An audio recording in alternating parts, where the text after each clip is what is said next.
You have a history of being really focused on impacting society beyond your individual role, both in the roles that you've had and also in the other organizations you've been involved in.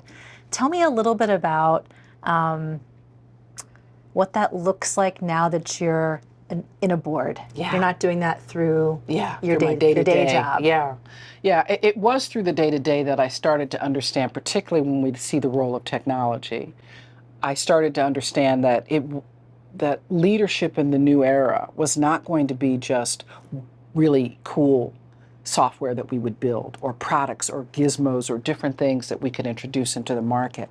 That in fact it was going to be how we introduce technology and for whom. And if we didn't introduce how and who, we would just be building things that might create a society that was even more divisive and, quite frankly, less safe than it is now.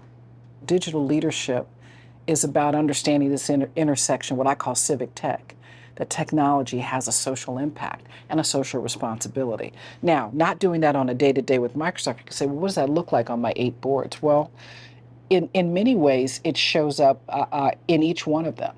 I think of PNC. I had been on that board 2 years prior to the George Floyd situation. Right after George Floyd's murder, Bill Demchak, the CEO, and a few board members, we started to talk about what's PNC's role. Every company was having the conversation.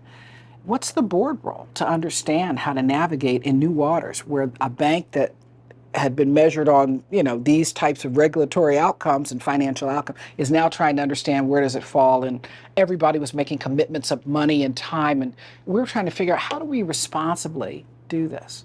And we started a special committee on the board on social equity and inclusion.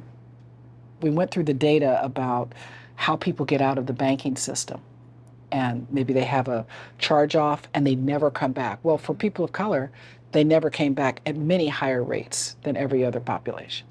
So how do we circle them back? We need to interrogate this data differently if we're really going to understand these groups. So PNC, that's a standing committee right now. I'm still on that committee a couple years later, and it's been wonderful. We've learned quite a lot about what PNC's role is, both what's the experience in PNC for people of color, what's the experience for PNC outside, how are they doing in driving financial literacy, what about these startups, and we know the data for women startups and people of color. They rolled a SPAC that I sit on that board, the Empowerment Inclusion Capital Board, to say how do we provide capital to minority-owned businesses. And so that started as a committee, and it's got a life of its own. But at the Johns Hopkins board, I sit on Johns Hopkins Medicine. Here's Johns Hopkins, one of the top institutions in the world, not just in the US, leading the pandemic research in many, many ways, and yet sitting in a city that was the top crime city in the United States, in Baltimore, with a mistrust relationship between this amazing institution and particularly the African American community that was just almost high proximity. So we started to talk about social determinants of health. How does your zip code determine your health care and your life expectancy? And boy, it's been amazing to watch just on that board shifting and having different conversations about how do you build trust between healthcare providers and the African American community. How do we build trust on historically things have happened?